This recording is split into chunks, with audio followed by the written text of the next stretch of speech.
काट के जब चालू फोन करला ना फोन करला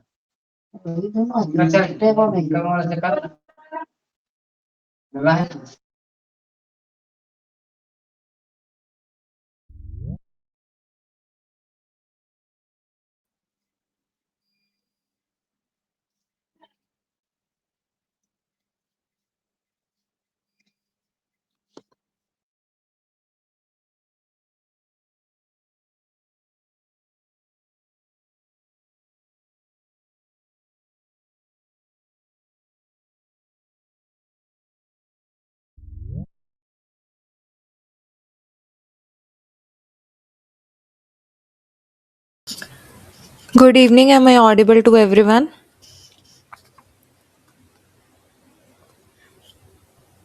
Good evening, ma'am. Okay.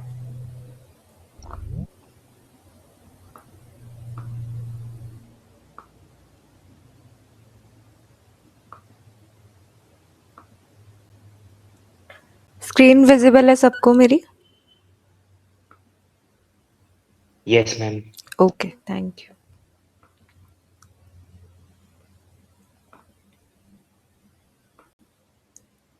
सो आज से हम स्टार्ट कर रहे हैं डिसऑर्डर्स हमारे जीआई के जो है, ठीक है। So will first start with oesophagus से स्टार्ट कर रहे हैं हम। सबसे पहले ईसोफेगस का हमारा डिसऑर्डर है जिसको हम पढ़ेंगे, that is oesophageal varices.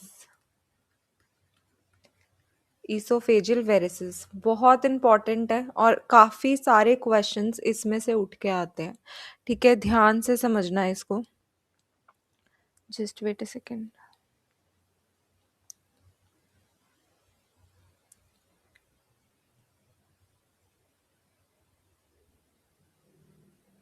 Yes.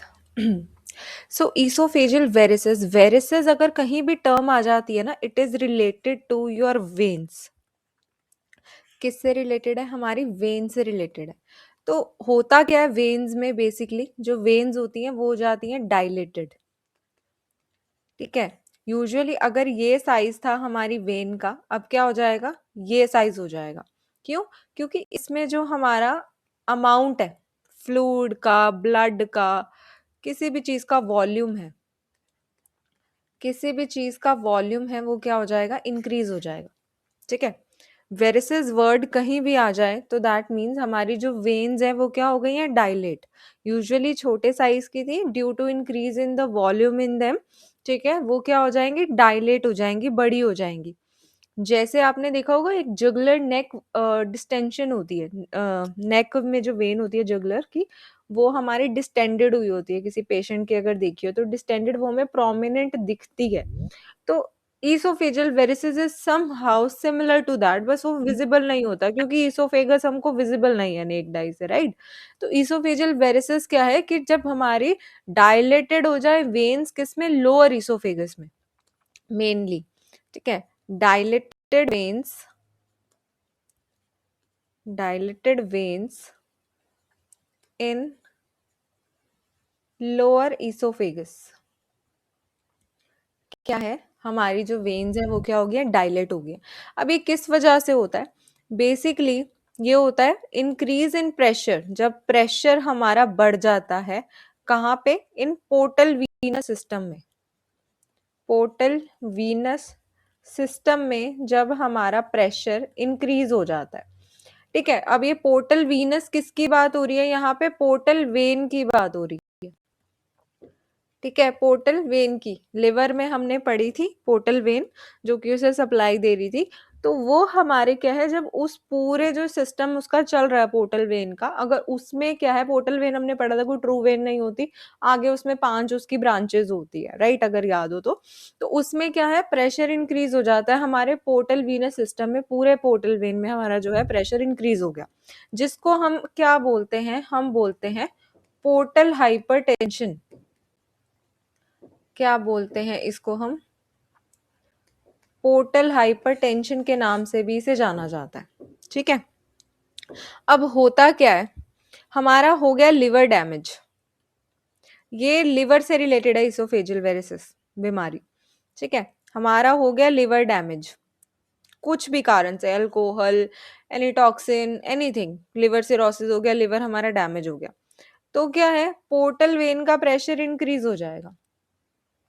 Portal vein pressure जो है वो क्या हो जाएगा, हमारा इंक्रीज हो जाएगा। ठीक है, अब मैं बताऊंगी, अगर नहीं भी समझ आ रहा मैं दोबारा से बताऊंगी। लिवर हमारा डैमेज हुआ तो पोर्टल वेन में हमारा प्रेशर बढ़ जाएगा। तो अब क्या है, जो ब्लड है, जो क्या है, ब्लड है, अब वो, लीवर तो खराब है, लीवर तो एक्सेप्ट करेगा नहीं ब्लड जो कि पोर्टल वेन लेके आ रही है, तो वो हो गया डैमेज। तो जो ब्लड है वो हमारा कहाँ हो जाएगा, रीरूट हो जाएगा। ब्लड क्या हो जाएगा, रीरूट हो जाएगा इनटू कोलैटरल वेन्स। जो कोलैटरल वेन्स है, जहां जहां से सप्लाई लेके आ रहे थे, मिजेंट्रिक हो गया, गैस्ट्रिक हो गया, स्प्लीनिक हो गया, उन सब में वापसी चला जाएगा। ठीक है, ब्लड हो गया रीरूट हमारा कोलैटरल वेन्स में। ईसोफेगस, ईसोफेगस से भी आता है तो वहां भी चला जाएगा। तो जब ये ईसोफेगस तक पहुंच जाएगा तो ऑब्वियसली वहां पे ब्लड वॉल्यूम बढ़ जाएगा, तो वो क्या हो जाएगी, डायलेट हो जाएगी। अब जैसी डायलेट होगी, एक अमाउंट तक तो चलो डायलेट हो जाएगी, बट अगर प्रेशर इंक्रीज होता रहा, काफी बढ़ता रहा, तो ये तो रप्चर हो जाएंगी, फट जाएंगी। ठीक है, रप्चर हो जाएगी, और इसी रप्चर होने को हम बोलते हैं ब्लीडिंग वेरिसेस। क्या बोलते हैं इसी को हम, ब्लीडिंग वेरिसेस। ये हमारी इमरजेंसी कंडीशन है। ठीक है, ना कि ईसोफेजियल वेरिसेस हमारी इमरजेंसी कंडीशन नहीं है, फर्क समझो। ब्लीडिंग वेरिसेस हमारी इमरजेंसी कंडीशन है। अब क्या है, जैसे कि हमारा फॉर सपोज ये लिवर है, अब ये लिवर तो हो गया डैमेज, इसे पोर्टल वेन सप्लाई दे रही थी, काफी जगहों से ला रही थी, स्टमक से ला रही थी, इसोफेगस से ला रही थी, हार्ट से ला रही थी, कहीं से भी ला रही थी। ठीक है, तो वो सारी स्प्लीन से ला रही थी, स्मॉल इंटेस्टाइन से ला रही थी, लार्ज इंटेस्टाइन से ला रही थी, सारा ब्लड इकट्ठा करके लिवर के पास होके जाता है, क्योंकि लिवर क्या करता है, बेसिकली जितने भी टॉक्सिन्स है वो रिमूव कर देता है। ठीक है, तो अब हो गया लिवर हमारा खराब। तो जब लीवर काम नहीं कर रहा, वो एक्सेप्ट ही नहीं कर रहा, कि जैसे फॉर सपोज बैंक में आप लोग गए हो पैसे जमा कराने, तो वो बैंक हो गया बंद, तो वो तो लेगा नहीं आपके पैसे, तो आपको अपने पैसे वापसी करने हैं। तो वो वापसी जहां जहां से उसने सप्लाई उठाई होती है, वहां वहां क्या है, वापसी भेज देता है। अब जहां जहां भेजेगा वहां वहां दिक्कतें आएंगी। तो ऐसे ही उसने ईसोफेगस से भी लिया होता है ब्लड, तो वो ईसोफेगस के पास भेजता है। तो जब ईसोफेगस के पास भेजेगा तो वो क्या है, डायलेट हो जाएगा, और डायलेट हो गया, एक सर्टेन लिमिट तक तो डायलेट होगा, बट उसके बाद क्या होगा, वो रप्चर हो जाएगा, फट जाएगा, और जैसे ही वो फटेगा तो ब्लीडिंग हो जाएगी, जिसको हम क्या बोलते हैं, ब्लीडिंग वेरिसेस। और ये हमारी इमरजेंसी, मेडिकल इमरजेंसी सिचुएशन है। ईसोफेजियल वेरिसेस इमरजेंसी सिचुएशन नहीं, अगर है तो कोई नहीं, चलो मैनेज कर लेंगे किसी तरीके से, बट अगर ब्लीडिंग वेरिसेस है तो ये इमरजेंसी कंडीशन है, क्योंकि आपके नेक में ब्लीडिंग हो रही है ना, अंदर ही ब्लीडिंग हो रही है, कुछ भी हो सकता है। तो ये हमारा एक सिनेरियो होता है। ठीक है, नॉर्मल अगर मैं पोर्टल सर्कुलेशन की बात करूं, यहां तक समझ आया?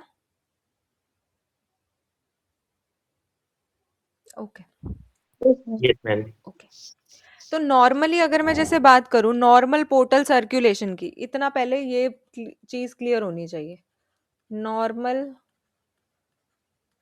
पोर्टल सर्कुलेशन, आज चाहे इसी पे टाइम लगे, बट ये बहुत लिवर के रिस्पेक्टिवली और ईसोफेगस के रिस्पेक्टिवली बहुत इंपॉर्टेंट डिसीज है ये हमारी। तो नॉर्मल पोर्टल सर्कुलेशन की अगर मैं बात करूं, तो सबसे पहले मेरा रूट होता है गट। ठीक है, और फिर आती है पोर्टल वेन, पोर्टल वेन से जाता है मेरा लीवर के पास, लीवर से जाता है हिपैटिक वेन्स के पास। ठीक है, और हिपैटिक वेन्स आगे इंफीरियर वेना कावा को देती है, और इंफीरियर वेना कावा आगे हार्ट को देता है सप्लाई। ये मेरा नॉर्मल रूटीन है। मेरी बॉडी में गट, गट यानी कि इसोफेगस, स्टमक, इंटेस्टाइन, इन सब से जो ब्लड है, लार्ज इंटेस्टाइन, रेक्टम, एनस, सबसे जो ब्लड है वो कहाँ जाएगा, मेरा पोर्टल वेन में जाएगा। पोर्टल वेन कहाँ भेजेगा ब्लड को, लिवर में भेजेगा। लिवर से जो वो, लिवर ने डिटॉक्सिफाई कर दिया, टॉक्सिन्स वगैरह रिमूव कर दिए जो भी है। ठीक है, वो डिटॉक्सिफाई करता है, मेटाबोलाइज करता है, रेगुलेट करता है सब्सटेंसेस को, जो भी लिवर का काम था वो उसने किया। अब वो क्या है, हिपैटिक वेन से होता हुआ लीवर से निकलता हुआ इंफीरियर वेना कावा तक जाता है। फिर इंफीरियर वेना कावा से हार्ट पे जाता है, हार्ट पे वही फिर वो प्रॉपर राइट एट्रियम से राइट वेंट्रिकल, फिर वो लंग्स में जाता है प्यूरिफाई होने, फिर वो लेफ्ट एट्रियम, लेफ्ट वेंट्रिकल, फिर अयोटा से सारी जगह सप्लाई जाती है। सेम फिर डीऑक्सीजनेटेड ब्लड गट का पोर्टल वेन में आता है, फिर लिवर के पास जाता है।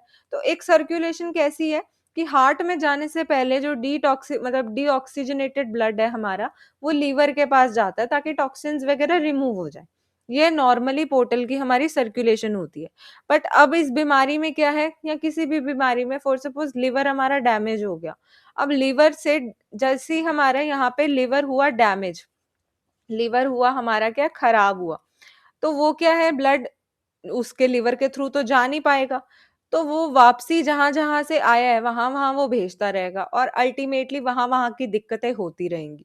तो ये होता है हमारा, ठीक है। उसको बेसिकली हम जब पोर्टल वेन में हमारा प्रेशर बढ़ जाता है, पोर्टल वेन में हमारा क्या है प्रेशर जब बढ़ जाता है, इस टर्म को हम क्या बोलते हैं, portal hypertension. Portal hyper tension के नाम से इसको हम जानते हैं, ठीक है। नॉर्मल अगर पूछे आपसे कि पोर्टल वीनस प्रेशर कितना होता है, पोर्टल वीनस प्रेशर, तो जो पोर्टल वीनस प्रेशर है वो होता है हमारा समहाउ अराउंड 5 से 10 mmHg। इतना जो है वो क्या होता है, पोर्टल वेन का प्रेशर होता है। बट पोर्टल हाइपरटेंशन के केस में कितना चला जाता है ये, तो पोर्टल हाइपरटेंशन के केस में ये 12 mmHg से भी इसका जो प्रेशर है वो क्रॉस कर जाता है, ठीक है। नॉर्मली कितना होता है, 5 से 10 होता है, बट यहाँ पे क्या है हमारा पोर्टल हाइपरटेंशन के केस में 12 भी क्रॉस कर जाता है, ठीक है। अब जैसे हमारा लिवर डैमेज हुआ, सिरोसिस हुआ, फाइब्रोसिस हुआ, पोर्टल हाइपरटेंशन हो गया उसकी वजह से, तो जो ब्लड है वो ऑल्टरनेट पाथवे ढूंढता है, जगह जगह और तरीके ढूंढता है। तो उसको इस चीज को उस जगह को मतलब अलग अलग जगहें वो ढूंढ रहा है, उसको बेसिकली हम बोलते हैं पोर्टोसिस्टेमिक पोर्टोसिस्टेमिक शंटिंग। शंट होता है बेसिकली किसी दो चीजों के बीच का रास्ता, ठीक है। तो अब पोर्टोसिस्टेमिक शंटिंग क्या है बेसिकली, कि पोर्टल और सिस्टम जो है वो मतलब ब्लड जो है वो ऑल्टरनेट पाथवे ढूंढ रहा है ताकि वो सिस्टम में पहुंच सके, क्योंकि लीवर तो भाई साहब काम नहीं कर रहे, तो वो और जगह ढूंढता है रास्ते ताकि वो फिर से जो है हमारा सिस्टम में जा सके। तो इसको बोलते हैं हम टोटल पोर्टोसिस्टेमिक शंटिंग बोलते हैं, कि ब्लड जो है वो ऑल्टरनेट पाथवे ढूंढ रहा है, ब्लड क्या कर रहा है, ऑल्टरनेट पाथवे ढूंढ रहा है, ऑल्टरनेट पाथवे हमारा ढूंढ रहा है, ठीक है। इसको हम बोलते हैं पोर्टोसिस्टेमिक शंटिंग। मतलब एक कैलो अगर मतलब इसका जब सर्जिकल पढ़ेंगे ना हम, तो सर्जिकली भी हम दो वेन्स को आपस में जोड़ देते हैं, तो ये पोर्टोसिस्टेमिक शंटिंग नेचुरली भी हो सकती है कि ब्लड ने खुद से ही अपना रास्ता बना लिया, या फिर हम भी ये चीज क्रिएट कर सकते हैं। चलो ये तो मैं आगे बताऊंगी जब इसकी सर्जिकल इंटरवेंशन पढ़ेंगे। बट ये है हमारा मेन ईसोफेजियल वेरिसिस, ठीक है। और ब्लीडिंग वेरिसिस क्या हो गया कि एक टाइम तक वो डायलेट होगा, उसके बाद वो रप्चर हो जाएगा, फट जाएगा, तो वो हो जाएगा हमारा ब्लीडिंग वेरिसिस में कन्वर्ट, ठीक है। अब क्या है साइन एंड सिम्टम्स की अगर मैं इसके बात करूं,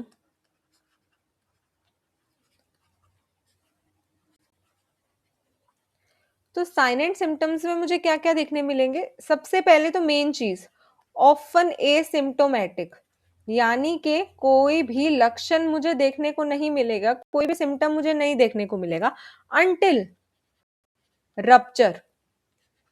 जब तक वो ईसोफेजियल वेरिसिस हमारा ब्लीडिंग वेरिसिस में नहीं कन्वर्ट होता, तब तक क्या है हमें एक भी सिम्टम देखने को नहीं मिलता, ठीक है। और जैसे ही वहां पे ब्लीडिंग हुई, तो सबसे पहला सिम्टम हमें क्या देखने को मिलेगा, हीमेटेमेसिस, यानी कि उल्टी में खून आएगा, क्योंकि ईसोफेगस पे ही आगे आगे क्या है, ब्लड हमारा पड़ा है, फ्रेश ब्लड, तो हीमेटेमेसिस मतलब जो भी वॉमिटिंग आएगी उसके साथ हमारा ब्लड आएगा, ठीक है। लेटर ऑन मिलीना भी हो सकता है, मेलिना क्या है, जब ब्लड हमारा स्टूल में पास होगा, तो वो जब ईसोफेगस में गया है, कुछ परसेंट उसका स्टमक में चला गया, फिर हमारा small intestine, large intestine, hence हमारा स्टूल के साथ भी पास आउट हो गया है ना, मेलिना हो गया। अच्छा, अब पेशेंट को अगर इंटरनल ब्लीडिंग हो रही है तो शॉक तो होना बनता ही है, शॉक लाइक सिम्टम्स तो होंगे ही।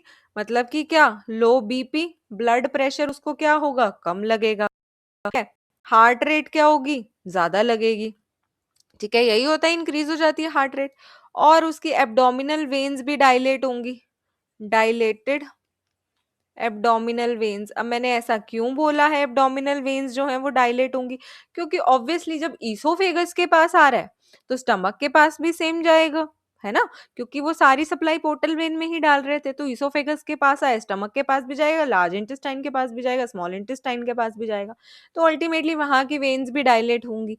तो डायलेटेड एब्डोमेन वेन्स हमें इसमें देखने को मिलती हैं, ठीक है। ये थे इसके साइन एंड सिम्टम, कि वैसे तो क्या है, ऑफन एसिम्टोमेटिक है रप्चर तक, कि जब तक फट नहीं जाता तब तक हमें नहीं पता चलता, फिर जैसे ही फटेगा ब्लीडिंग होगी तो खून आएगा उल्टी में, और स्टूल में भी पास होगा, शॉक लाइक सिम्टम्स भी होंगे, और एब्डोमेन वेन भी जो है वो हमें डायलेटेड दिखेगी, ठीक है। इसका gold standard test, diagnostic evaluation की मैं बात करूं तो इसका गोल्ड स्टैंडर्ड टेस्ट, मतलब जो कि इसमें करते ही करते हैं, जो इसका डायग्नोस कंफर्म करता है हमको, तो वो होता है हमारा एंडोस्कोपी। कौन है, एंडोस्कोपी। एंडोस्कोपी तो वैसे ऑलमोस्ट जितने भी, जहां तक एंडोस्कोप जा रहे हैं ना, स्टमक तक हमारा एंडोस्कोप जाता है, तो वो उनका गोल्ड स्टैंडर्ड या कंफर्मेटरी टेस्ट तो है ही है, क्योंकि इससे बढ़िया टेस्ट और क्या होगा। कोई आप सीबीसी कर लो, कोई सीटी कर लो, एमआरआई कर लो, वो सब सेकेंडरी है, पहले एंडोस्कोपी होती है, ठीक है, वो हो गया। सीटी स्कैन भी कर सकते हो, ठीक है, एमआरआई भी कर सकते हो, तो ये सारे गोल्ड स्टैंडर्ड टेस्ट, लेकिन एंडोस्कोपी ही है सिर्फ, ये एडिशनल टेस्ट है, सीटी स्कैन, एमआरआई वगैरह वगैरह कुछ भी कर लो, ठीक है। इसकी अगर मैं मैनेजमेंट की बात करूं, इसके सर्जिकल में से ज्यादा क्वेश्चन आते हैं, मैनेजमेंट की अगर मैं इसकी बात करूं तो मैनेजमेंट में अगर किसी पेशेंट को ब्लीडिंग है तो बेसिकली वही है, आप आईवी फ्लूइड स्टार्ट करोगे, साथ ही साथ ब्लड ट्रांसफ्यूजन स्टार्ट करोगे, क्योंकि ब्लीडिंग हो रही है ना पेशेंट को, तो आईवी फ्लूइड्स आपने स्टार्ट करे, और साथ ही साथ आपने क्या किया, बीटी मतलब ब्लड ट्रांसफ्यूजन स्टार्ट किया।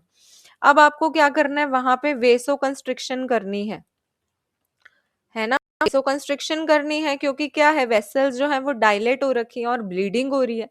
तो जैसे किसी भी चीज से ब्लीडिंग होती है तो आप क्या करोगे, उसे कंस्ट्रिक्ट करोगे, नैरो डाउन करोगे, क्योंकि वो ऑलरेडी डायलेटेड है, ठीक है। तो उसके लिए हम वेसो कंस्ट्रिक्शन के लिए वेसो कंस्ट्रिक्टर्स देते हैं, जैसे कि हमारी जाती है ऑक्ट्रियोटाइड।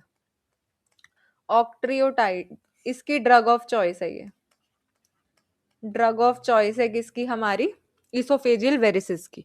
तो ऑक्ट्रियोटाइड ड्रग ऑफ चॉइस है हमारी, या फिर हम वेसोप्रेसिन भी दे सकते हैं, वेसोप्रेसिन ड्रग भी दे सकते हैं, बट ज्यादातर इसी पे ही क्वेश्चन आता है, drug of choice for oesophageal varices, तो पता होना चाहिए इट इज ऑक्ट्रियोटाइड। अब ऑक्ट्रियोटाइड क्या करती है, बेसिकली ये वेसो कंस्ट्रिक्शन का काम करती है, और साथ ही साथ ये मिमिक करती है, मिमिक मतलब एक्टिंग करती है, किसकी एक्टिंग करती है, सोमैटोस्टेटिन की, सोमैटोस्टेटिन की। अब ये सोमैटोस्टेटिन क्या करता था हमारा, डिक्रीज करता था ना सिक्रीशंस हर जगह की, कहीं भी अगर सोमैटोस्टेटिन आ रहा है, हार्मोन रिलीज हो रहा है, तो वो वहां की एक्टिविटी को कम करता है, तो उसको ये मिमिक करती है, उसकी एक्टिंग करती है, उसकी तरह ही बिहेव करती है, और साथ ही साथ वेसो कंस्ट्रिक्शन में भी हेल्प करती है।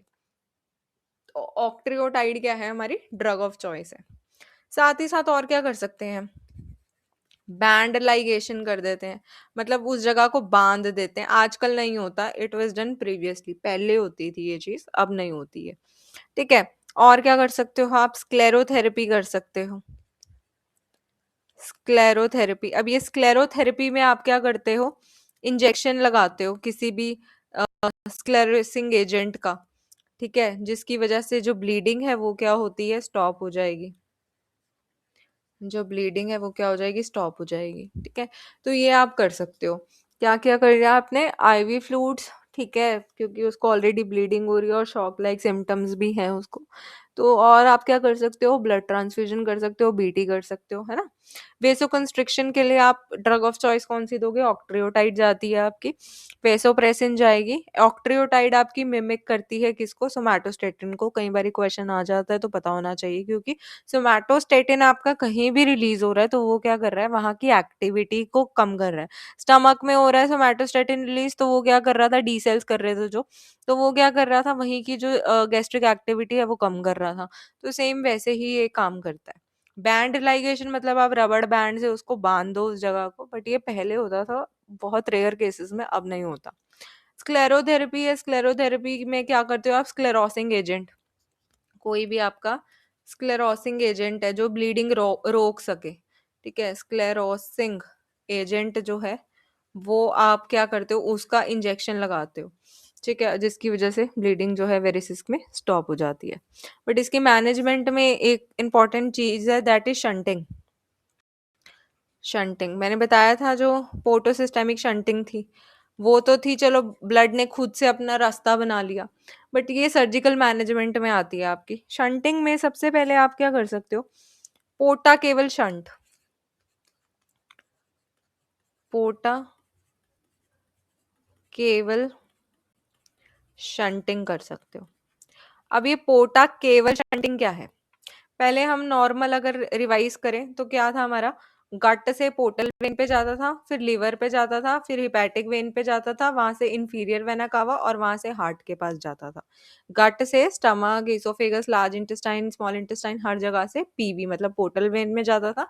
पोर्टल वेन लेके जाता था उसको लिवर के पास, लिवर डिटॉक्सिफाई करके हिपैटिक वेन्स के थ्रू उसे इंफीरियर वेना कावा में डाल देता था, और वो आगे फिर हार्ट पे सप्लाई लेके जाता था।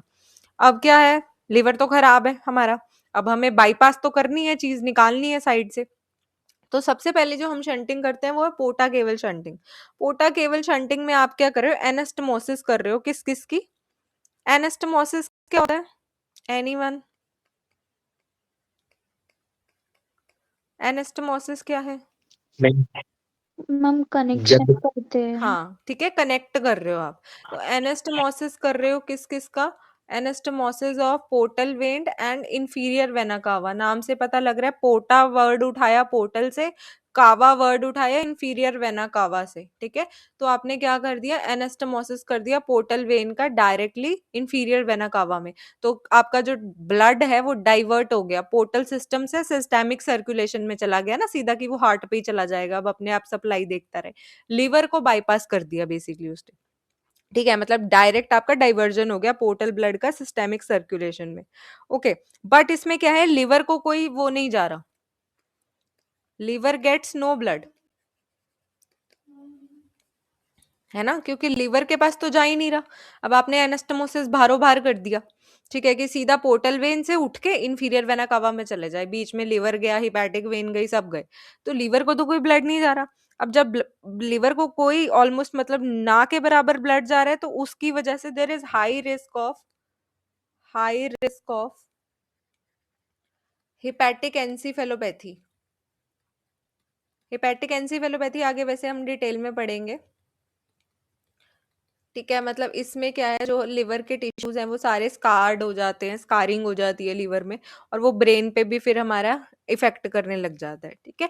तो हिपैटिक एंसीफेलोपैथी का हमारा इसमें रिस्क होता है, क्योंकि इसमें लिवर को तो सप्लाई ही नहीं जा रही कोई, तो उस वजह से ये है हमारा पोटा केवल शंट। सेकेंड आता है हमारा डिस्टल स्प्लीनोरीनल शंट, स्प्लीनोरीनल शंट। अब इसमें क्या है, डिस्टल स्प्लीनोरीनल शंट में हम एनास्टमोसिस करते हैं किस किस की, स्प्लीनिक वेन की, splenic vein to left renal vein, ठीक है, नाम हम याद रखेंगे, स्प्लीनिक वेन, यहाँ स्प्लीनो वर्ड आ गया, रीनल मतलब यहाँ पे किडनी का आ गया, रीनल वेन आ गई, तो स्प्लीनिक वेन को एनास्टमोसिस कर दिया हमने किसके साथ, लेफ्ट रीनल वेन के साथ। अब स्प्लेनिक वेन जो है वो हमारी सप्लाई लाती है, बेसिकली स्प्लीन से लाती है, कुछ स्टमक के पार्ट से लाती है, और कुछ पेनक्रियास से लाती है, ठीक है, वहां तक हमारी क्या कर देती है, सप्लाई मतलब स्प्लीनिक वेन जो है वो ये पोर्टल वेन में डाल देती है, ठीक है। स्प्लीनिक वेन कहाँ कहाँ से ला रही है? It gets blood from spleen से ला रही है, पार्ट ऑफ स्टमक से ला रही है, मतलब कुछ स्टमक के पार्ट से ला रही है, और पेनक्रियास से ला रही है, ठीक है। अब क्या है, ये कहाँ डाल देगी अब अपना स्प्लीनिक वेन, जब सब कुछ स्किप कर देगी, इसको एनास्टमोसिस कर दिया किसके साथ? लेफ्ट रीनल वेन के साथ। अब ये लेफ्ट रीनल वेन है, ये सीधा किडनी पे भेजेगी, ठीक है, और किडनी आगे डायरेक्टली किसको भेजेगी? इंफीरियर वेना कावा को भेजेगी, अल्टीमेटली इंफीरियर वेना कावा तक पहुंच ही गया। पोर्टल वाली से आपके, ये पोर्टल स्प्लीनिक वेन हमारा पोर्टल सिस्टम का पार्ट है, तो पोर्टल से हमारी सिस्टेमिक में पहुंच गई, तो एक शंट हमारा ये हो गया, ठीक है। पहला शंट था हमारा पोर्टा केवल शंट, जिसमें हमने पोर्टल वेन और इंफीरियर वेना कावा को इकट्ठे कंबाइन कर दिया था, तो लिवर का स्किप कर दिया था, बाईपास कर दिया था। अब डिस्टल स्प्लिनोरीनल शंट में क्या कर रहे हैं हम? स्प्लीनिक वेन को लेफ्ट रीनल वेन के साथ जोड़ रहे हैं। अब स्प्लीनिक वेन जो इन सबसे ब्लड ला रही थी, स्प्लीन से, स्टमक से, पेनक्रियास से, वो सीधा ब्लड डाल देगी रीनल वेन में, रीनल वेन आगे किडनी के पास भेज देगी, किडनी से आगे इंफीरियर वेना कावा में चला जाएगा, फिर हार्ट, फिर ऐसे ऐसे प्रॉपर जो है वो दोबारा से जो प्रोसेस है सिस्टमिक सर्कुलेशन का वो चल पड़ेगा, ठीक है। थर्ड शंट है हमारे पास मीजोकेवल शंट।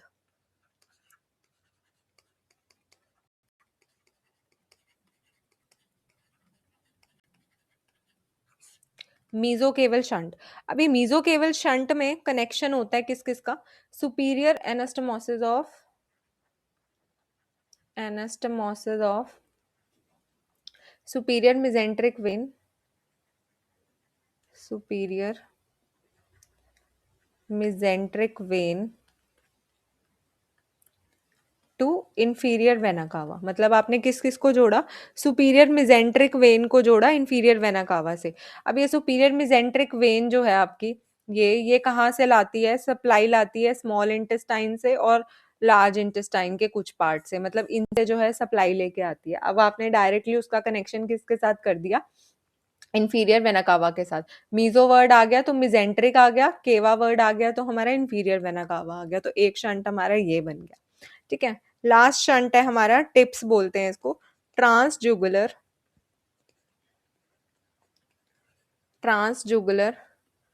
इंट्राहिपैटिक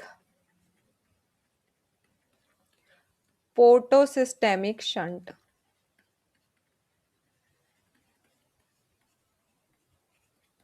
TIPS कभी सुना हो? टिप्स प्रोसीजर होता है पेशेंट का, ठीक है। ट्रांसजुगुलर इंट्राहिपैटिक पोर्टोसिस्टेमिक शंट, बड़ा खतरनाक सा नाम है। तो इसमें क्या करते हो आप? बेसिकली एक स्टंट प्लेस करते हो, ठीक है, स्टंट आप प्लेस करते हो। इसमें एनास्टमोसिस नहीं करते, इसमें जोड़ नहीं रहे, इसमें बेसिकली हम स्टंट पुट अप कर रहे हैं। तो ये स्टंट आप किस किस के बीच में रखते हो? Between portal and systemic circulation, portal and systemic circulation. तो यहाँ आप क्या कर सकते हो? सीधा पोर्टल वेन को जोड़ सकते हो किसके साथ? हिपैटिक वेन से, कि लीवर को स्किप कर दिया बीच में से, ठीक है। अब हिपैटिक वेन डायरेक्टली किसको दे देगा? इंफीरियर वेना कावा को दे देगा, वो आगे हार्ट को दे देगा। तो बीच में से जो लीवर था, यहाँ पे लीवर आना चाहिए था बट वो गायब कर दिया क्योंकि वो काम नहीं कर रहा। तो इसमें आपने क्या करा? स्टंट प्लेस करा। वो था हमारा आपको पहला भी तो ऑलमोस्ट सेम ही था। तो पहले में हमारा बेसिकली क्या है कि इसमें स्टंट नहीं प्लेस करा, इसमें आपने एनास्टमोसिस करा है, जोड़ दिया है, ठीक है। दो आपने ब्लड वेसल्स लिए हैं, उनको आपस में जोड़ दिया। बट इसमें क्या है, टिप्स में क्या कर रहे हो आप? एक स्टंट प्लेस कर रहे हो पोर्टल और सिस्टेमिक सर्कुलेशन में। होता ये मिनिमली इन्वेजिव प्रोसीजर है, ठीक है। और इसमें क्या है, बेसिकली इतना कोई खतरनाक नहीं होता। तो ये हम ज्यादातर टिप्स जो प्रोसीजर है ये हम ज्यादा प्रेफर करते हैं पेशेंट्स के लिए, ठीक है। तो ये थे हमारे जो 4 जो थे शंट्स। तो शंट्स हमारे बेसिकली तभी यूज होते हैं जब लिवर डैमेज हो, ब्लड हमारा लिवर से ना जा सके या हमें ऑल्टरनेट पाथवे चाहिए हो, तो हम क्या है, स्टंट का यूज कर सकते हैं, ठीक है। तो मैं एक बार ही दोबारा बता देती हूँ। सबसे पहले क्या था? ईसोफेजियल वेरिसेस क्या है? ईसोफेजियल वेरिसेस में जो वेन्स है वो क्या हो जाती हैं? हमारी लोअर ईसोफेगस की है, वो डायलेट हो जाती हैं।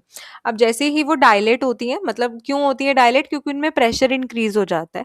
क्यों इंक्रीज हो जाता है? हमारा लिवर काम नहीं कर रहा, ठीक है, तो उसकी वजह से पोर्टल वेन में प्रेशर बढ़ा, और पोर्टल वेन में प्रेशर बढ़ा तो पोर्टल हाइपरटेंशन हो गई, लिवर डैमेज हुआ। ठीक है, ब्लड हमारा पोर्टल वेन में प्रेशर बढ़ा, ब्लड रीरूट हो गया, डायलेट हो गई हमारी इसोफेगस की जो वेसल्स थी, उसकी वजह से जब वो एक सर्टेन अमाउंट के बाद क्या हो जाएंगी, वो रप्चर हो जाएंगी। जैसे ही वो हमारी क्या है रप्चर हो जाएंगी, तो उस कंडीशन को हम क्या बोलते हैं, उस कंडीशन को हम बोलते हैं ब्लीडिंग वेरिसेस। तो वो मेडिकल इमरजेंसी सिचुएशन है। नॉर्मली ये सब होता है, नॉर्मली पोर्टल वीनस प्रेशर हमारा 5 से 10 होता है, और पोर्टल हाइपरटेंशन के केस में 12 mmHg तक हमारा चला जाता है। ठीक है, साइन एंड सिम्टम में वही है, ओफन हमारे एसिम्टोमेटिक होता है रप्चर तक के लिए। फिर अगर जैसे ही रप्चर हुआ तो उल्टी में भी ब्लड आ जाएगा, हीमेटोमेसिस हो गया, मेलिना आ गया कि स्टूल में ब्लड पास हो रहा है, शॉक के सिम्टम्स आ गए, लो बीपी और हार्ट रेट बढ़ गया, और एब्डोमिनल वेन्स भी हमें क्या मिलेंगी, डायलेटेड मिलेंगी। इसका गोल्ड स्टैंडर्ड टेस्ट कौन सा है, हमारा एंडोस्कोपी, अदरवाइज सीटी और एमआरआई भी हम लोग कर सकते हैं। ठीक है, मैनेजमेंट में ivy fluids BT, drug of choice इसकी ऑक्ट्रियोटाइड है, जो कि मिमिक करती है किसको, सोमैटोस्टेटिन को। बैंड लाइगेशन भी कर सकते हैं, स्क्लेरोथेरेपी भी कर सकते हैं। शंटिंग करते हैं, शंटिंग में हम एनास्टोमोसिस करते हैं, जैसे पोर्टा केवल है तो पोर्टल वेन और किस में कर दी, इंफीरियर वेना कावा में कर दी। डिस्टल स्प्लिनोरीनल है तो इसमें स्प्लिनिक वेन को जोड़ दिया लेफ्ट रीनल वेन के साथ, left renal when directly kidney को देगी, किडनी आगे इंफीरियर वेना कावा को देगी। ठीक है, थर्ड है हमारा मीजोकेवल शंट। मीजोकेवल शंट में एनास्टोमोसिस किसकी हो रही है, सुपीरियर मेसेंट्रिक वेन की इंफीरियर वेना कावा के साथ, और टिप्स के प्रोसीजर में आप स्टंट प्लेस कर रहे हो पोर्टल एंड सिस्टेमिक सर्कुलेशन में। ठीक है, यहां तक किसी को कोई डाउट?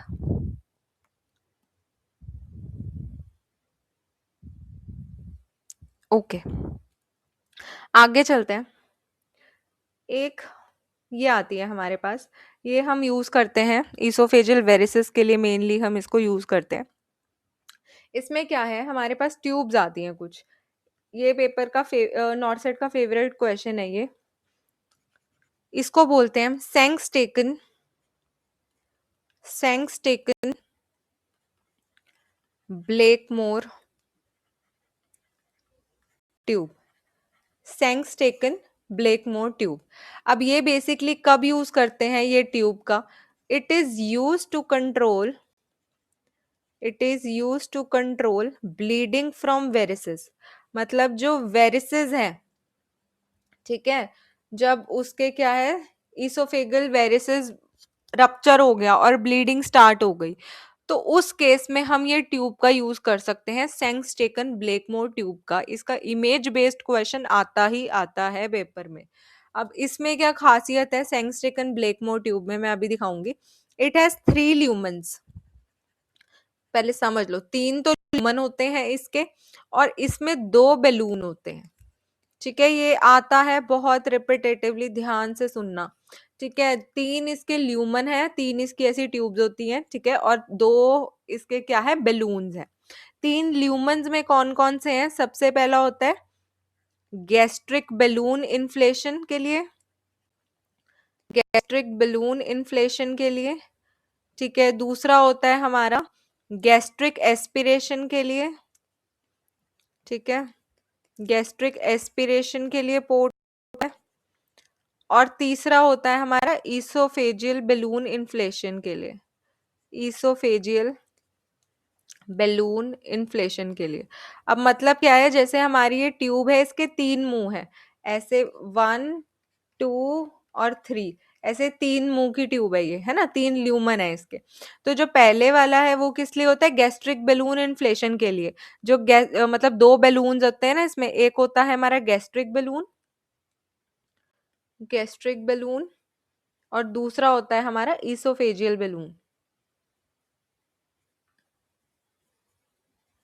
गैस्ट्रिक बैलून और ईसोफेजियल बैलून 2 है, ठीक है। तो 3 इसमें ल्यूमन पड़े हैं, 3 मुंह है इसके। पहले मुंह से तो क्या करोगे, गैस्ट्रिक बैलून इन्फ्लेट, उसमें हवा भर सकते हो, गैस्ट्रिक बैलून को फुला सकते हो, ठीक है। दूसरा पोर्ट है जो मतलब जगह बनी हुई है दूसरे वाली, उससे क्या करो, गैस्ट्रिक एस्पिरेशन पोर्ट, कोई गैस्ट्रिक कंटेंट है वो जो पेट में जितना भी बन रहा है वो आप एस्पिरेट कर सकते हो, निकाल सकते हो। और जो तीसरा होता है वो क्या है, ईसोफेगस वाला जो बैलून है उसे इन्फ्लेट करने के लिए, फुलाने के लिए होता है, ठीक है। ऐसी हमें ट्यूब विजिबल होती है, जैसे हमने देखा ये 3 ल्यूमन है, ल्यूमन 1, ल्यूमन 2 और ल्यूमन 3। जो पहला है जैसे ईसोफेजियल बलून इन्फ्लेशन के लिए है, फिर गैस्ट्रिक एस्पिरेशन के लिए और फिर गैस्ट्रिक बलून इन्फ्लेशन के लिए। जैसे जैसे मतलब सबसे पहले ईसोफेगस आता है तो ईसोफेगस वाला हो गया, फिर गैस्ट्रिक एस्पिरेशन के लिए हो गया और फिर गैस्ट्रिक बलून इन्फ्लेशन के लिए हो गया। तो जैसे हम देख रहे हैं ट्यूब हमने पेशेंट के नोज से इंसर्ट करी है और फिर हमने यहाँ ईसोफेगस में जाके इसका जो लोअर साइड पे है बलून इन्फ्लेट किया हुआ है, और दूसरा जो गैस्ट्रिक बलून है वो हमने स्टमक के अंदर जाके इन्फ्लेट कर रखा है। ठीक है, तो ऐसी ट्यूब है। तो अगर क्वेश्चन आए which tube has 3 lumens and 2 balloons, तो पता होना चाहिए वो कौन सी है, हमारी सेंगस्टेकन ब्लेकमोर ट्यूब। क्या नाम है इस ट्यूब का, हमारी सेंगस्टेकन सेंगस्टेकन ब्लेकमोर ट्यूब। ठीक है, ये हमारी जो ट्यूब है इसके 3 ल्यूमन होते हैं और 2 माउथ होते हैं। ठीक है, तो ट्यूब हम इंसर्ट करते हैं, पॉइंटर्स में अगर लिखना हो, tube is inserted through nose या फिर माउथ से भी कर सकते हो। ठीक है, your wish. Tube is inserted through nose और माउथ। ठीक है, सबसे पहले कौन सा बलून फुलाएंगे, एनीवन? जैसे आपने पेशेंट को ट्यूब डाली तो 2 बलून्स हैं आपके पास, एक गैस्ट्रिक है और एक इसोफेजियल है, तो कौन सा बलून पहले फुलाएंगे? Aspiration. Aspiration, gastric ma'am. Gastric वाला, वेरी गुड। ठीक है, सबसे पहले हमें सिक्योर करनी है वो ट्यूब, है ना। अगर हम ईसोफेगस वाला फुला देंगे तब पता ही नहीं चलेगा। तो सबसे पहले हम गैस्ट्रिक बलून, यहाँ से भी क्वेश्चन आता है, पता होना चाहिए, gastric balloon is inflated first. सबसे में कौन सा इन्फ्लेट करना है, गैस्ट्रिक बलून इन्फ्लेट करना है। ठीक है, और फिर उसके बाद जो ईसोफेजियल बलून है वो इन्फ्लेट करना है, उसको क्या करना है, इन्फ्लेट, फिर उसको फुलाना है। अब वो इन्फ्लेट होगा क्योंकि ब्लीडिंग इसोफेगस में हो रही है, तो जैसे ही यहाँ पे गुब्बारा आप इन्फ्लेट करोगे तो जो ब्लीडिंग यहाँ से हो रही है तो वो रुक जाएगी। जैसे किसी को खून आ रहा होता है किसी जगह से, तो आप वहां पे प्रेशर लगाते हो, तो बेसिकली ये ट्यूब वही काम कर रही है। तो वो इन्फ्लेशन हुई, जैसे ही आपने वो गुब्बारा फुलाया तो वो क्या करेगा, प्रेस करेगा अगेंस्ट ब्लीडिंग वेरिसेस, मतलब जहां भी ब्लीडिंग हो रही है आपकी उस जगह के अराउंड क्या करेगा, ये प्रेस करेगा। ठीक है, तो ब्लीडिंग आपकी रुक जाएगी। और बाकी आप जो गैस्ट्रिक एस्पिरेशन वाला है या सक्शन पोर्ट कह लो सिंपली, तो जो सक्शन पोर्ट है या फिर हम एस्पिरेशन पोर्ट कह लें, ठीक है, तो वो थोड़ा बहुत जितना भी ब्लड ऐसे बह बह के थोड़ा हमारा स्टमक एरिया में गया होगा तो उसको एस्पिरेट करने के लिए ये पोर्ट यूज होता है। तो सक्शन पोर्ट और एस्पिरेशन पोर्ट ये क्या करेगा, हमारा रिमूव करेगा ब्लड फ्रॉम स्टमक, मतलब जितना अगर थोड़ा बहुत हमारा ब्लड स्टमक तक पहुंच गया है, तो वो एस्पिरेट करने के हमारे काम आएगा। ठीक है, तो तीनों हमें पार्ट क्लियर हो गए। सबसे पहले आपने ट्यूब इंसर्ट करी थ्रू नोज और माउथ, सबसे पहले गैस्ट्रिक बलून इन्फ्लेट करोगे, फिर अपना इसोफेजियल बलून इन्फ्लेट करोगे। ठीक है, इसोफेजियल बलून वहां सॉरी इन्फ्लेट करना है, वो क्या करेगा, प्रेस करेगा ब्लीडिंग वेरिसेस के अगेंस्ट। और फिर जो आपका सक्शन पोर्ट है, एस्पिरेशन पोर्ट है, उससे आप क्या करोगे, ब्लड जो है वो रिमूव कर सकते हो स्टमक से। ठीक है, अब इसमें इसको जो है हम यूज करते हैं, very important point, use temporary. ये नहीं है इसको डाल के रख दो जन्मों जन्मों तक, हफ्ते हफ्ते तक। ठीक है, इसको जो डाल के रखना है वो लेस देन 24 आवर्स के लिए ही है, 24 घंटे के मतलब कम ड्यूरेशन में ही इसका यूज करना है, उससे ज्यादा इसको यूज नहीं करना है। ठीक है, very very very important point.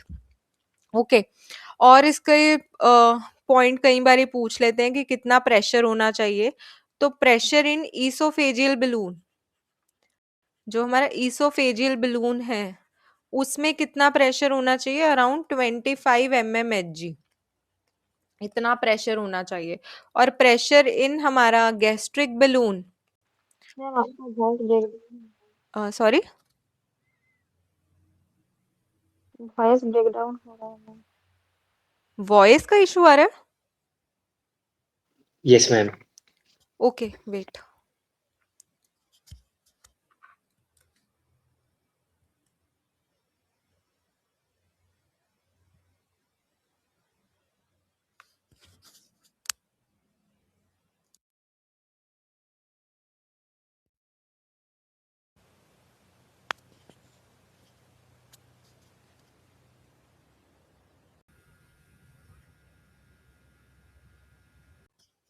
आप बताना एक बार ही होए तो, ठीक है? ठीक है ma'am. Pressure in gastric balloon की अगर मैं बात करूं, so it would be around 40 mmHg के आसपास का जो है वो प्रेशर होगा।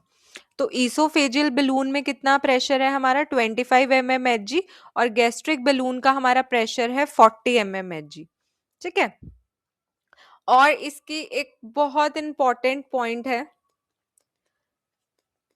Keep scissors bed side. इस पॉइंट को तो सुबह शाम याद करना शुरू कर दो। बहुत पेपरों में बहुत बार रिपीटेड पॉइंट है कि फॉर सपोज कोई पेशेंट है, इसोफेजियल वेरिसेस का पेशेंट है, उसे आपने सेंगस्टिकन ब्लेकमोर ट्यूब डाली हुई है, तो आपकी क्या असेंशियलिटी बनती है? तो एक ही चीज असेंशियल है कि आपको क्या है, सिजर्स रखनी है बेड साइड, कैंची रखनी है। क्यों? क्यों? अगर बाय चांस पेशेंट का रेस्पिरेटरी डिस्ट्रेस हुआ, ठीक है, तो क्या है, फटाफट आपको कुछ थॉट नहीं देना, डॉक्टर को नहीं बुलाना, किसी को कुछ नहीं करना, सीधा सीधा कैंची उठा के आपको उसको ट्यूब को कट कर देना है, ठीक है, और निकाल देना है। वो जैसे कट करोगे वो बलून डिफ्लेट हो जाएंगे और इजिली जो है पेशेंट रिकवर कर जाएगा। सो इसीलिए सेंगस्टेकन ब्लेकमोर ट्यूब की एक बहुत इंपॉर्टेंट पॉइंट है कि एसेंशियलिटी में क्या है, ऐसे पेशेंट्स के बेड साइड पे हमें सीजर रखनी ही रखनी है। ठीक है? तो ये हमारी ट्यूब थी, हम देख चुके हैं। अब इसमें हमारे पास वैरायटी आ जाती है, जैसे कि सबसे पहली है हमारी ब्लेकमोर ट्यूब, हमने पढ़ी है। अब ब्लेकमोर ट्यूब फोटो ऐसे आती है हमेशा पेपर में जो आती है। तो यहाँ हमें दिख रहा है 3 ल्यूमन है, 1 2 3, 3 ल्यूमन दिख गए, 2 बैलून दिख गए, बैलून नंबर 1, बैलून नंबर 2। ये एक्चुअल में जो पड़ी है वो है ब्लेकमोर ट्यूब। ठीक है? सेकंड आती है हमारे पास मिनेसोटा ट्यूब, बोलते हैं इसको। तो जो मिनेसोटा ट्यूब है इसमें 4 ल्यूमन्स होते हैं, ल्यूमन 1 2 3 4। इनको कंफ्यूज नहीं करना, ये एडिशनल है। ठीक है? मेन ल्यूमन्स कौन कौन से हमारे? Lumen 1, lumen 2, lumen 3, lumen 4। इसमें क्या है, 1 बैलून 2। फर्क क्या है सेंगस्टेकन में और मिनेसोटा में? कि इसके 4 ल्यूमन है। अब एडिशनल कौन सा ल्यूमन है इनका? एडिशनल इनके पास ल्यूमन होता है ईसोफेजियल एस्पिरेशन का।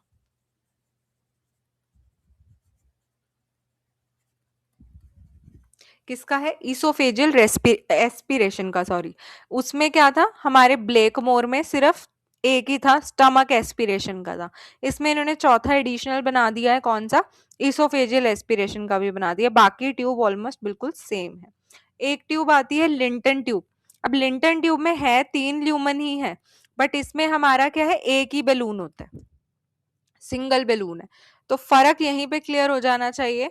ब्लेकमोर ट्यूब में 3 ल्यूमन है, 2 बैलून है। मिनेसोटा ट्यूब में 4 ल्यूमन है, 2 बैलून है। और लिंटन में 1 बैलून है और 3 हमारे ल्यूमन है। तो ये हमारा मोटा मोटा डिफरेंस है किसके, तीनों ट्यूब्स के लिए। और ये हम वेरिसेस के लिए यूज करते हैं। मोस्ट कॉमनली हमारी कौन सी ट्यूब यूज होती है? ब्लेकमोर ट्यूब यूज होती है। ठीक है? यहाँ तक किसी को कोई डाउट? मैम जिसका 1 बैलून है उसका कोई प्रॉब्लम नहीं होगा यूज करने से? एक्चुअली क्या है, ये बहुत ही ज्यादा ना, लिंटन ट्यूब है ना, बहुत ही ज्यादा टेम्परेरी पीरियड के लिए करते हैं।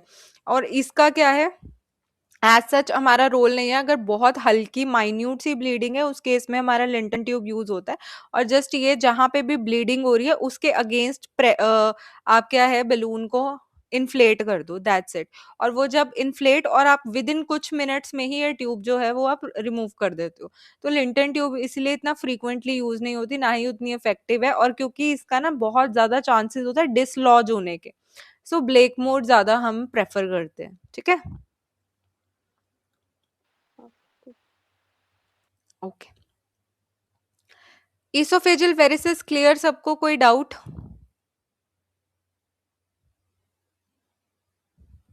ओके। सेकेंड डिसीज करते हैं, सेकेंड डिसीज है हमारी बोरहाफ सिंड्रोम।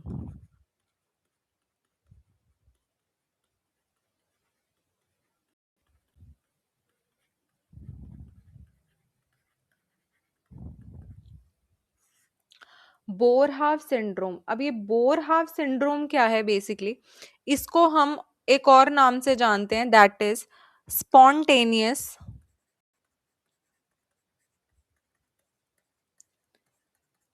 ईसोफेजियल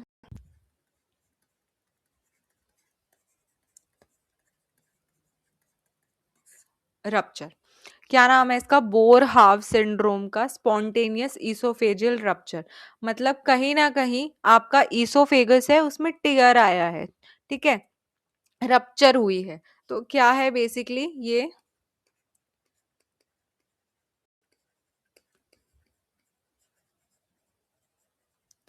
टियर इन ईसोफेगस, मतलब कहीं ना कहीं कट लग गया है आपके ईसोफेगस पे। और इसका मोस्ट कॉमन कॉज कोई बता सकता है? एनीवन? किस वजह से टियर होगा?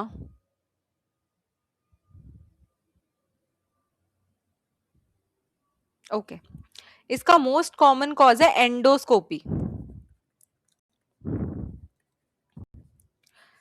क्योंकि जब आप एंडोस्कोप पेशेंट में इंसर्ट कर रहे हो, ठीक है, आपने पेशेंट को एंडोस्कोप करी उसकी, तो बाहर निकालते हुए डालते हुए कहीं ना कहीं ईसोफेगस पे टियर हो गया, रप्चर हो गया हमारा ईसोफेगस, तो ये क्या हो जाएगा? बोरहाफ सिंड्रोम कॉज हो जाएगा, मतलब स्पॉन्टेनियस ईसोफेजियल रप्चर हो जाएगा।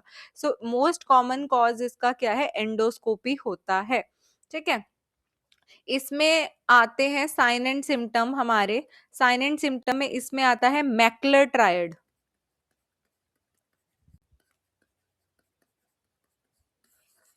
मैक्युलर ट्रायड मतलब 3 ऐसे सिम्टम है, उनको इन्होंने नाम क्या दिया है? मैक्युलर ट्रायड के नाम से दिया है। अब इसमें पता है क्या, लर्न ही करना पड़ेगा, क्योंकि ये साइंटिस्ट ने अपने जिन्होंने ये सिम्टम्स डिस्कवर कर रहे हैं जैसे भी है, तो उन्होंने अपने नाम पे चीजें दे रखी हैं, तो इसका कोई ऑल्टरनेटिव नहीं है याद करने का, तो ये ऐसे याद रखने पड़ेंगे।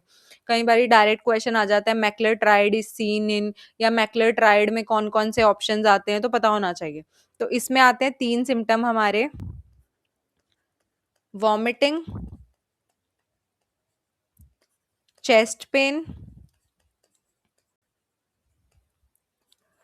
Subcutaneous emphysema. ठीक है, क्या है? 3 सिम्टम्स इसमें क्लासिकल हमें देखने को मिलते हैं, जिसे हम मैक्युलर ट्रायड बोलते हैं। इसमें क्या है, सबसे पहले अगर किसी पेशेंट को टियर हो जाए, तो टियर या रप्चर हो जाए उसका ईसोफेगस, तो उसमें होता है वॉमिटिंग देखने को मिलती है उस पेशेंट की, ठीक है, चेस्ट पेन होती है पेशेंट को, और सबक्यूटेनियस एम्फाइसीमा। सबक्यूटेनियस एम्फाइसीमा क्योंकि वहां पे टियर हो गया, वो जगह वहां से फट गई, तो जैसी वो चीज होल सा होगा, तो एयर वहां से, जो एयर है, ठीक है, वो हमारी वहां से रिलीज हो जाएगी, सो वो अंदर सरफेस के बैठ जाएगी, तो उसे बोलते हैं हम सबक्यूटेनियस एम्फाइसीमा, मतलब लेयर के नीचे वो चली जाएगी हवा। तो ये 3 सिम्टम्स मैक्युलर ट्रायड के हमें बोरहाफ सिंड्रोम में देखने को मिलते हैं, एंड इट इज जस्ट कोई हमारा इसोफेगस रप्चर हुआ है, टियर हुआ है, इसका मोस्ट कॉमन कॉज है एंडोस्कोपी। इसमें से इससे ज्यादा क्वेश्चन नहीं आते। बोरहाफ सिंड्रोम पता होना चाहिए क्या होता है, मोस्ट कॉमन कॉज पता होना चाहिए क्या होता है, और मैक्युलर ट्रायड क्योंकि सेल्फ हीलिंग है, सेल्फ लिमिटिंग है, खुद से ठीक हो जाता है, इतना इसमें कुछ करने की जरूरत नहीं होती। मैक्युलर ट्रायड में 3 सिम्टम, वॉमिटिंग, चेस्ट पेन और सबक्यूटेनियस एम्फाइसीमा, ये होता है। एक और टर्म आती है हमारे पास, दैट इज मैलरी वीज टियर। मैलरी वीज टियर, मैलरी वीज टियर। अब वो क्या है, थोड़ा डीप काइंड ऑफ कह लो, डीप टियर है, मतलब काफी 2-4 लेयर्स इन्वॉल्व हुई हैं उसमें। बट मैलरी वीज क्या है, ये हमारा सुपरफिशियल टियर होता है सेम चीज है, बट इसमें क्या है, सुपरफिशियल है, कि एक आधी लेयर ही इन्वॉल्व है हमारे इसोफेगस की, उससे ज्यादा नहीं। बोरहाव है, बोरहाव की कॉपी ही है मैलरी वीज। मैलरी वीज में क्या है, सुपरफिशियल टियर आता है आपके किसमें, इसोफेगस में। और इसमें बोरहाव में क्या है कि आपका क्या है, थोड़ा डीप, मतलब 2-4 लेयर्स आपकी फर्दर इन्वॉल्व हो गई है, तो वो बोरहाव हो जाता है, और वैसे मैलरी वीज बोल देते हैं अगर सुपरफिशियल टीयर है। ठीक है, तो इसमें इतना कुछ इंपॉर्टेंट नहीं है, बस पता होना चाहिए कि इसका मतलब क्या होता है। ओके, नेक्स्ट हमारे पास डिसीज है GERD, ये खत्म कर लेते हैं आज ही, फिर उसके बाद स्टमक कल से शुरू करेंगे।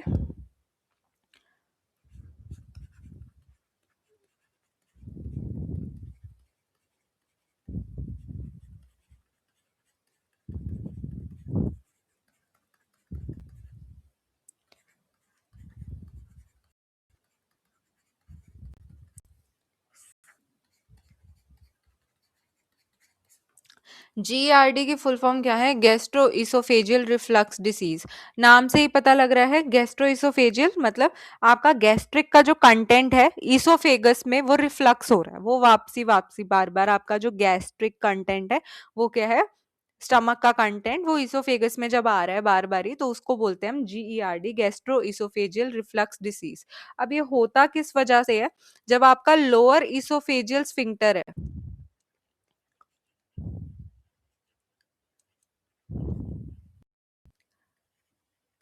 वो फेल्स टू क्लोज, बंद नहीं होता ढंग से।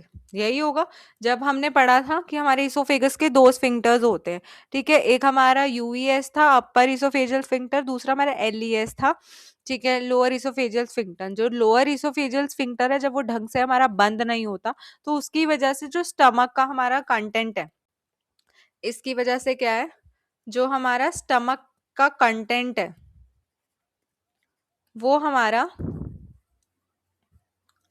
इसोफेगस में बारी बारी पहुंच जाता है, बैकफ्लो हो जाता है। तो इसको बोलते हैं, इस बीमारी को गैस्ट्रो इसोफेजियल रिफ्लक्स डिसीज बोलते हैं। ठीक है, मेन कॉज तो हमारा यही होता है, मेन अगर कॉज बोलूं तो यही है कि लोअर इसोफेजियल स्फिंक्टर हमारा ढंग से काम नहीं कर रहा। ठीक है, बट अगर मैं रिस्क फैक्टर्स की बात करूं इसके, तो रिस्क फैक्टर्स में आ जाता है हमारा smoking, alcohol, NSAIDs, stress, tea, coffee, chocolate, soda, मतलब वही कार्बोनेटेड ड्रिंक्स हैं जो, वो हो गया। ठीक है, spicy foods, tight clothing, obesity, ये सारे हमारे क्या हैं, बेसिकली रिस्क फैक्टर्स हैं जो कि फर्दर हमारे लीड करते हैं। तो किसी भी हमारे जितने फैक्टर्स हैं वो एसिड बढ़ाते हैं। ठीक है, स्मोकिंग एसिड बढ़ाता है स्टमक का, एल्कोहल बढ़ाता है, नशेड्स बढ़ाते हैं, stress, tea, coffee, chocolate, soda, spicy food, tight clothing, obesity, ये सारी चीजें अल्टीमेटली लीड करती है समहाउ कि जो स्टमक में एसिड का लेवल है वो बढ़ाती हैं। तो जब ये स्टमक में एसिड का लेवल बढ़ाएंगे तो समहाउ वो थोड़ा बहुत रिफ्लक्स उसका आना शुरू हो जाएगा, जैसे लेटेंगे या जैसे भी, अगर हमारा ऊपर से लोअर इसोफेजियल स्फिंक्टर को वो भी इफेक्ट करेगा, जब वो हमारा ढंग से बंद नहीं होगा तो अल्टीमेटली हमारा जो भी गैस्ट्रिक कंटेंट है उसका जो है हमारा बैकफ्लो होगा। ठीक है, डायग्नोस्टिक वैल्यूएशन की अगर मैं इसकी बात करूं, वैसे हमें साइन एंड सिम्टम्स देखने को क्या मिलेंगे, पहले मैं साइन एंड सिम्टम बताती हूँ। साइन एंड सिम्टम हमें देखने को क्या मिलेगा इसमें, एक तो हमें मिड एपिगेस्ट्रिक पेन देखने को मिलेगी।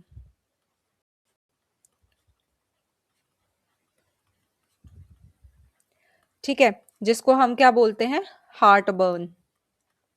ठीक है, कहते हैं ना जलन सी हो रही है, वो हो गया। ठीक है, हार्ट बर्न, या फिर हम इसे पायरोसिस भी बोलते हैं। ठीक है, और हमें देखने को मिलेगा dysphagia. Dysphagia is what, difficulty in swallowing. ठीक है, और हमारे पास आ गया एनोरेक्सिया। एनोरेक्सिया क्या है, लॉस ऑफ एपेटाइट, खाने का मन नहीं करेगा। ठीक है, नोजिया, वॉमिटिंग हो गई हमारी। ठीक है, बेल्चिंग हमें देखने को मिलेगी ऐसे पेशेंट में। कोई बता सकता है what is belching?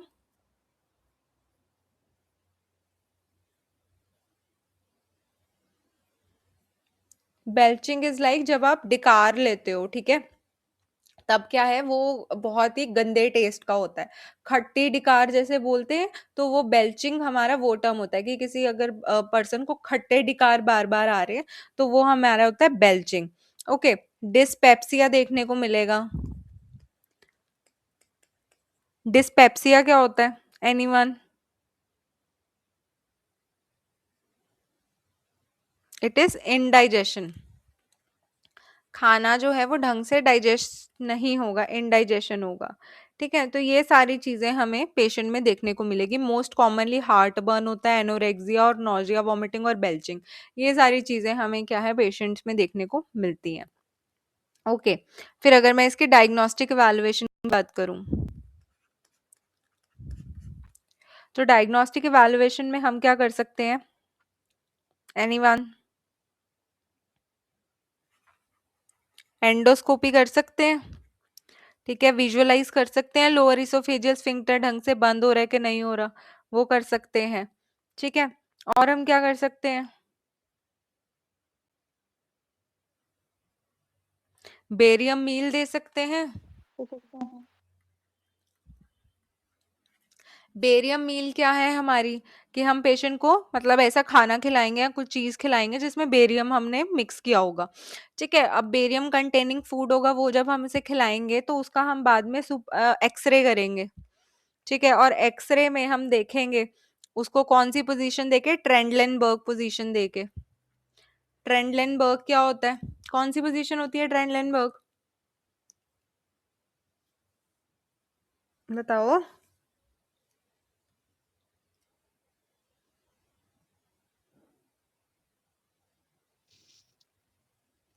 Man head side down रहता है और हेड साइड जो है वो डाउन होता है, लेग्स वाली साइड, एक्सट्रीमिटीज वाली साइड हमारी अपर साइड पे होती है। तो ट्रेंडलेनबर्ग जब पोजीशन देंगे और अगर पेशेंट को हमारा जीईआरडी होगा कि उसका जो लोअर इसोफेजियल स्फिंक्टर है वो हमारा क्या है, क्लोज नहीं हो रहा, तो आराम से जब बेरियम वाली मील देंगे तो हमें दिख जाएगा एक्सरे में क्लियरली कि वो रिटर्न हो गया है, बैक फ्लो दिख जाएगा हमें खाने का। ठीक है, तो हम उससे डिटेक्ट कर लेंगे कि हाँ जी पेशेंट को क्या है, जीआरडी है। ये कर सकते हैं। ओके, पीएच मॉनिटरिंग कर सकते हैं। पीएच मॉनिटरिंग अगर ईसोफेगस में हम लिटमस पेपर यूज करें, तो ईसोफेगस में अगर लिटमस पेपर को यूज करें तो लिटमस पेपर हमारा रेड हो जाएगा। क्यों? क्योंकि एसिड जो है स्टमक का वो हमारा कहाँ आ रहा है, स्टमक से इसोफेगस में आ रहा है, तो पीएच मॉनिटरिंग भी कर सकते हैं। तो ये सारी डायग्नोस्टिक इवैल्यूएशन हम लोग क्या है कर सकते हैं। ओके, मैनेजमेंट में अगर बात करूं, अच्छा एक और चीज, ये टर्म मैंने बताई थी तुम लोगों को, बैरेट इसोफेगस क्या होता है? क्या था Barrett oesophagus? Pre cancerous condition आती है। होता क्या है इसमें? एंजियो इसोफेजिटिस मैलिग्नेंसी मेटाप्लाजिया होता है। हमारा जो स्क्वामस सेल्स हैं, सिंपल स्क्वामस एपिथेलियम है, वो किस में चेंज हो जाती है, कॉलमनर में चेंज हो जाती है, मेटाप्लाजिया हो जाता है। प्री कैंसरस हमारी स्टेज होती है बैरेट इसोफेगस। तो अगर किसी पेशेंट को रिपीटेडली रिपीटेडली जीईआरडी हो रहा है, बार बार जीईआरडी हो रहा है, तो it will lead to what, Barrett oesophagus. मैंने उस टाइम बताई थी ये चीज भी कि जीईआरडी से होता है बेसिकली। तो अगर किसी पेशेंट को बार बार क्या हो रहा है, जीईआरडी हो रहा है, मतलब उसका जो गैस्ट्रिक का कंटेंट है वो कहाँ आ रहा है, इसोफेगस में आ रहा है। ठीक है, तो जब वो बार बार ही आता जाएगा, काफी हाई लेवल पे आता जाएगा, तो जो वहां की हमारी सिंपल स्क्वामस एपिथेलियम थी वो कॉलमनर में चेंज हो जाएगी, जिसे मेटाप्लाजिया बोलते हैं, और वो लीड करेगी हमारी किसको, बैरेट इसोफेगस को, जो कि हमारी कैंसरस स्टेज है। तो yes, it can cause cancer, GERD, अगर हम ठीक ना करें। ठीक है, ओके। मैनेजमेंट की अगर बात करूं,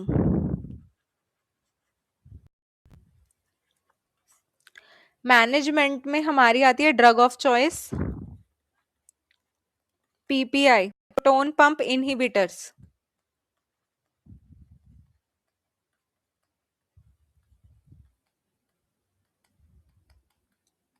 अब ये प्रोटोन पंप इनहिबिटर्स क्या करते हैं बेसिकली, HCl मतलब एसिड का लेवल कम करते हैं। ठीक है, कौन सी आती है ड्रग ऑफ चॉइस हमारी, ओम्प्राजोल। बोलते हैं खाली पेट लेने को पेशेंट को ओम्प्राजोल, ठीक है, तो वो हो गया। बाकी पेशेंट को और क्या बोलेंगे हम? T, coffee, alcohol, smoking, spicy food, ये सारी चीजें अवॉइड करो। चॉकलेट, स्ट्रेस, टाइट क्लोथिंग, ये सब अवॉइड करो। जो रिस्क फैक्टर्स थे उनको बोल देंगे। वो हो गया। ठीक है, तो ये और उसे क्या बोलेंगे? Avoid lying down after eating food. खाना खाने के इमीडिएटली बाद आपको लेटना नहीं है एटलीस्ट, और आपके बेड टाइम से भी, मतलब सोने से पहले भी एटलीस्ट खाने में 2 घंटे का गैप होना चाहिए। ठीक है, 2 आवर्स बोलते हैं, बिफोर 2 आवर मील होनी चाहिए। ठीक है, स्लीपिंग हमारी सोने से 2 घंटे पहले एटलीस्ट हमें खाना खाना चाहिए। और हेड कितने डिग्री तक रखना है? 30 डिग्री तक। ठीक है, यहाँ तक हम पोजीशन रख सकते हैं। बाकी इसकी कॉम्प्लिकेशन में बैरेट इसोफेगस है, ये है। और इसमें हमारे पास एक आ जाती है सर्जिकल मैनेजमेंट। इसकी मैं यहाँ बता देती हूँ। सर्जिकल मैनेजमेंट में हम करते हैं फंडोप्लिकेशन। वैसे ये मैं जब पेप्टिक अल्सर पढ़ेंगे उसमें मैं डिटेल में कराऊंगी। कल आपका पहला टॉपिक ही पेप्टिक अल्सर है।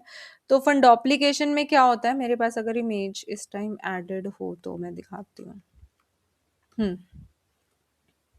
इसको बोलते हैं निसन फंडोप्लिकेशन, कि क्योंकि आपका यहाँ पे जो है वो लोअर इसोफेजियल स्फिंक्टर वो आपका क्लोज नहीं हो रहा ढंग से, तो स्टमक का जो अपर वाला पार्ट है उसको पीछे से घुमा के आगे के साथ ऐसे जोड़ देंगे। This is known as, stomach का फंडस वाला पार्ट है ना, that is why it is known as fundoplication. Stomach का जो फंडस वाला पार्ट है वो क्या करते हो आप, इसोफेगस के लोअर इसोफेगस के ऐसे घुमा के क्या करते हो, एनास्टोमोसिस कर देते हो ताकि टाइट हो जाए वो जगह। तो इसमें लिखा है ना, fundus wrapped around back side of oesophagus के पीछे से घुमा के आप आगे की तरफ उसको क्या कर दोगे, रैप कर दोगे और उसकी सूचरिंग कर दोगे।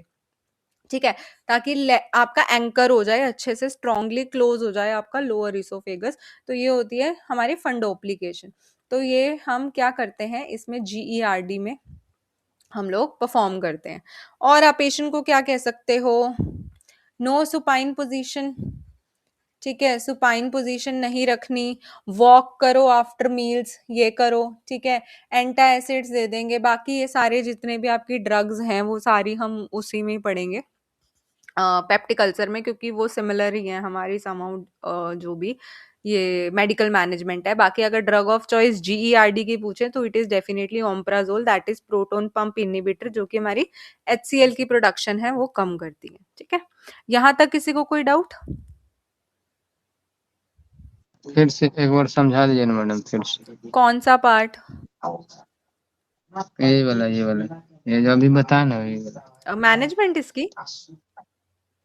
ये पूरा। ठीक है, मैनेजमेंट में क्या है GERD की, कि ड्रग ऑफ चॉइस है आपकी proton pump inhibitor. Proton pump inhibitor का काम क्या है, पेट में जो एसिड का लेवल है HCl का, उसकी सिक्रीशन कम करा देते हैं। तो ड्रग ऑफ चॉइस कौन सी है, ओम्प्राजोल।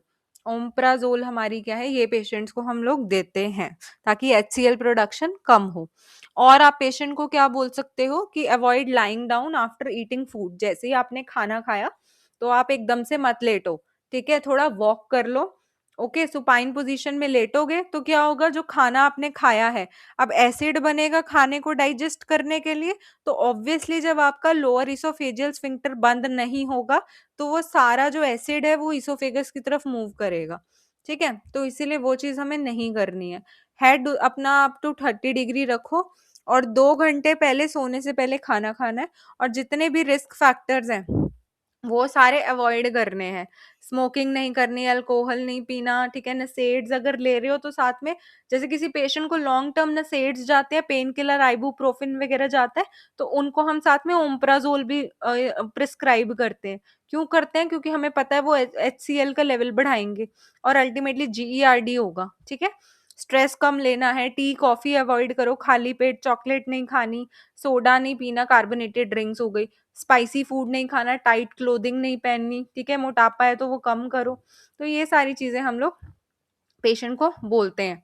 फंडोप्लिकेशन कर लेते हैं। फंडोप्लिकेशन में बेसिकली क्या है कि इस प्रोसेस को हम निसन फंडोप्लिकेशन भी बोलते हैं। निसन फंडोप्लिकेशन, इसमें क्या है, जो आपके स्टमक का फंडस वाला पार्ट है वो आप ईसोफेगस के पीछे से ऐसे घुमा के आगे की साइड क्या कर देते हो, टाई कर देते हो, तो this is known as fundoplication.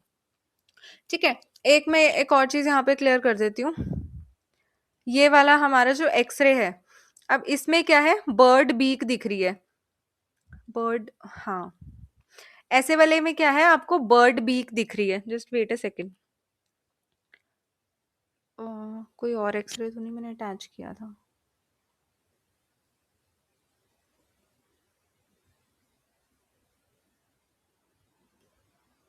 वो वाला एक्सरे ही नहीं मैंने अटैच किया, वेट, मैं वैसे ही दिखा देती हूँ बर्ड बीक का ना।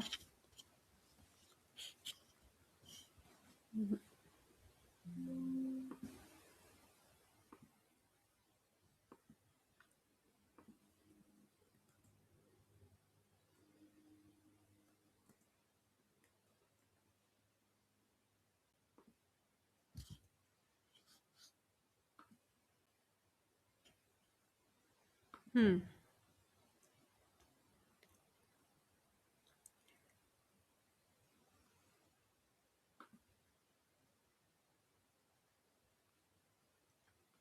कोई एक ओपन हो।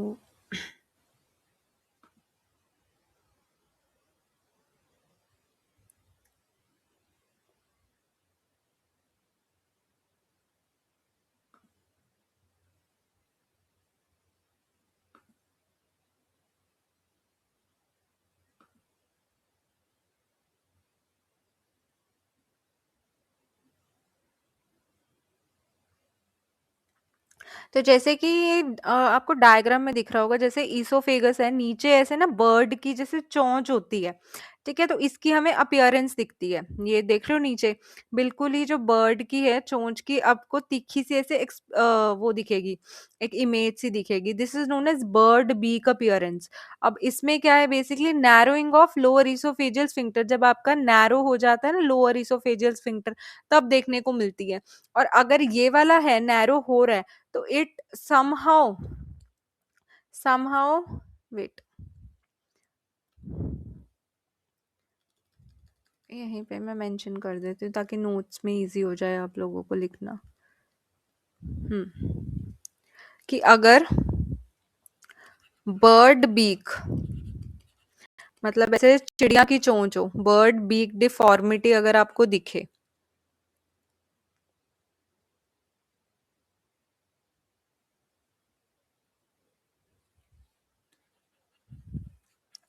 तो इट somehow indicate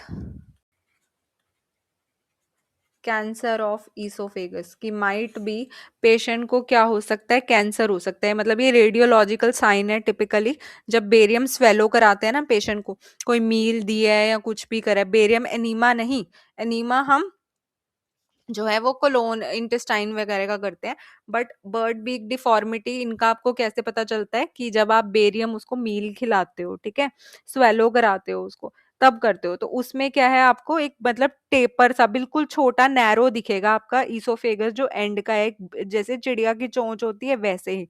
तो वो हमारा एक्लेशिया भी इंडिकेट कर सकता है। अब एक्लेशिया क्या होता है, anyone? alveolar sorry, can you repeat? persistent absent of the मतलब कि आपका क्या है, lower फूड और लिक्विड इसोफेगस से पास नहीं हो रहा, क्योंकि बर्ड बीक इंडिकेट कर रहा है ना कि वो नैरो हो गया है। ठीक है, नैरो हो गया आपका लोअर इसोफेगस का जो पार्ट है वो नैरो हो गया, तो आपका फूड जो है, फूड या फिर लिक्विड अनएबल टू पास। ठीक है, आपकी जो पेरिस्टेल्सिस है वो ढंग से हो नहीं रही, तो जिसकी वजह से वो पास नहीं हो पाएंगे, दिस इज नोन एज एक्लेशिया। तो एक्लेशिया भी बर्ड बीक डिफॉर्मिटी इंडिकेट करता है, और साथ ही साथ अगर किसी को बर्ड बीक डिफॉर्मिटी है तो वो कैंसर ऑफ इसोफेगस भी मे बी, उसको आगे फर्दर टेस्ट करके वो हम डायग्नोज कर सकते हैं, बट ये हमारा इंडिकेशन होती है बर्ड बीक डिफॉर्मिटी, तो इतना याद रखना अगर एक्सरे में हमें विजिबल हो जाता है। ठीक है, तो ये था हमारा ईसोफेगस की डिसीजेस। हमने ईसोफेगस की डिसीजेस में कौन-कौन सी पढ़ी? जीईआरडी पढ़ी है हमने, मैलरी वीज़ पढ़ा है, बोरहाव पढ़ा है और ईसोफेजियल वेरिसेस पढ़ा है। यहाँ तक किसी को कोई डाउट? ओके। तो हाँ मैम। तो कल हम मैम स्टमक स्टार्ट मैम करेंगे। आज जो क्लास की रिकॉर्डिंग हुआ ना, सॉरी? आज जो क्लास लिए थे उसका रिकॉर्डिंग हुआ ना? हाँ जी, हाँ जी, मैं अपलोड कर दूँगी उसकी ना। ओके। और चलो मैं ग्रुप में ही मैसेज कर दूँगी इसके बारे में।